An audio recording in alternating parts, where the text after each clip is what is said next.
Yeah, just looking back at the Central Michigan game, after having watched the film, we knew that was going to be a tough game, and we knew that was going to be a game that we did not have a lot of margin for error. And I think on our radio show, Todd asked me what were the keys to victory, and I thought the number one key for us to win that game was going to have to be we were going to have to be very good in the red zone on offense.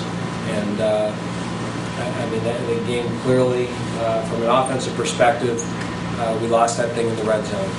Coming up 1 of 5 with 1 field goal, the fumble, the interception, the missed field goal, and then not scoring late in the game on downs, although I don't think that would have changed the game. But if we had cashed in some of those other opportunities, and then we had to limit Lefevre and Brown, and I don't think we did that. Lefevre had another big game against us, broke a lot of tackles, made some big third down conversions, and Brown's a heck of a player. And that touchdown that he beat us on, he ran a great route and made a good grab. So they're a good football team. We didn't play as well as we had to win that game, and as a result ended up on the short end. Looking ahead to Buffalo, first of all, it's good to have a 10-day break. I think after 8 straight weeks, our guys are a little bit banged up, so we've gotten some time off.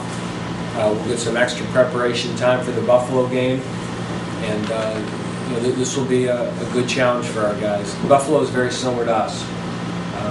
They catch a few more balls, a few less turnovers, win a couple of close games. They could be a 5-3, 6-2 football team. Buffalo is very talented. There was a reason they were picked to win the MAC East. I really like their quarterback, Zach Maynard. I think he's very athletic, has a great wrist, throws the ball in the pocket on the run very well. Their running backs, it's amazing that, how do you pronounce it, Todd? Nakuda? Nduke. If he's their third tailback, they're loaded at tailback because he is a really, really good back. He is physical, he has breakaway speed. They have 2 receivers that are excellent. Roosevelt is certainly one of the top 2, 3, or 4 receivers we've seen in the conference this year.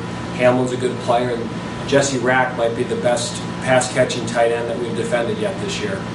And on defense, they're very talented as well. Their 2 safeties are excellent football players, and this will be a great chance for us to play on national TV on Tuesday night, and we'll get the Bowling Green name out there, and we've got a big week of preparation to get ready for Buffalo. This is a very important game for us. You ever coached a game on Tuesday night ever in your career? I don't know. Usually you're the one that looks that stuff up. So if you could let me know before I go up. I don't remember. I remember Thursday nights, Friday nights. I don't remember Tuesday night, so this will be different. What's a normal Tuesday like for you? Normal Tuesday. Today is actually Tuesday for us. Tuesday night. Tuesday night? Yeah. Normally on Tuesday night, we're here pretty late watching film from Tuesday's practice and game planning. So our body clocks will be all set. We'll be up late at night doing football.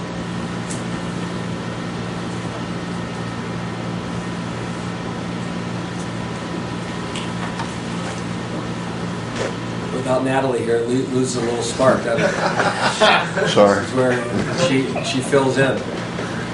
So what's the plans for Saturday? Saturday is Wednesday.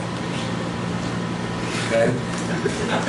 That's how you plan it back. Our Monday is our travel day, which we normally do on a Friday. We will have a typical Thursday practice on Sunday. And the way we're structuring the week is we have a little bit of a scaled down Tuesday today, a full Tuesday tomorrow, and we'll get an extra Wednesday practice in. So we'll have 2 Tuesdays, 2 Wednesdays, a Thursday, and then the Friday's the travel day, and game day is Tuesday. So essentially 3 Tuesdays and 10 days. Yeah, something like that. Again, you're better at figuring that stuff out than I am. What's better, the national exposure on a Tuesday or keeping your guys more conventional for a Saturday afternoon? I think it's both important. You can't pass up an opportunity to get on national TV, and we're excited to do that. But I think it's football players, and maybe I just say that because football coaches, I think we thrive on routine. You do this Tuesday, you do this Wednesday. when you have a team of 100 and 300, 405 guys, you know, if you break structure with them, a lot of times it goes haywire. So we try to, you know, keep it as routine as we can, and you know, hopefully that'll work. PJ status?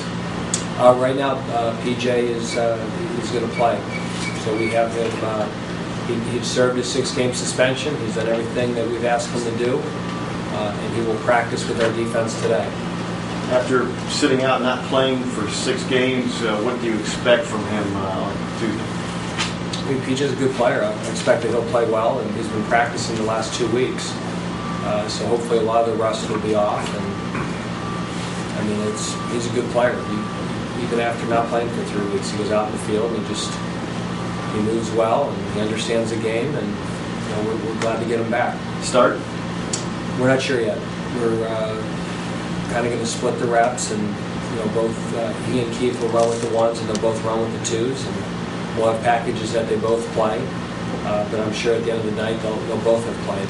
But we'll kind of evaluate that as we go the next 2 or 3 days. Injury-free, well rested. Not injury-free. We're not getting anybody back, unfortunately. Boychuk would No, go out. actually, I meant about PJ. PJ, yeah, it's hard to get hurt when you're not playing. I mean, he's been practicing. He didn't get nicked up in practice at all. You know, but he hasn't played live football in a long time either. So there are some concerns about how much can he play. I mean, he's been doing extra conditioning and that, but it'll be different for him.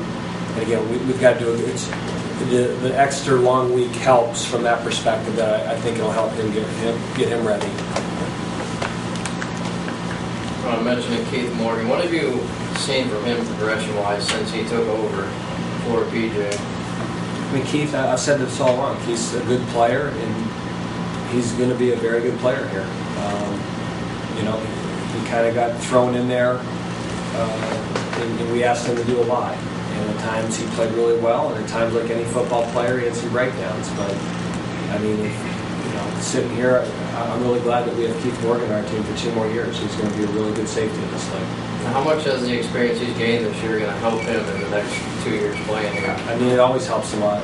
I mean, the experience that Blake Walker's getting at left tackle now is going to help us. The experience that Scott Lewis is getting, the experience that Justice Jones and Adrian Hodges are getting.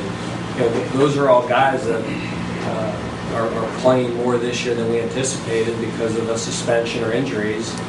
And you know, it's always the second year that you play that it kind of clicks in. You know, if you look at our most productive players, I mean, it's very rarely is a first-time starter great his first year as a starter. It's usually that second year that they understand the tempo of the games, the preparation that it requires. You know, everybody thinks it's easy. You know, you go out there and you're going to play, and you think you're ready, and unfortunately, you don't find out that you're not ready until it's too late. And that's why really a great progression is you redshirt them. Their first year, you get them on special teams. The second year, you get them involved in some of your sub packages. They play 25, 30 plays a game, and then by that 3rd, 4th, and 5th year, now they're starting for you. And then you have a 3-year starter, and that's a great career. And you know, certainly one of our challenges this year is, you know, we had to replace a lot of starters on defense, and then with the suspensions, you know, there's a lot of first-time guys playing. And you know, they have kept working hard, and they have continued to get better. And a lot of those guys are going to be great football players here in time.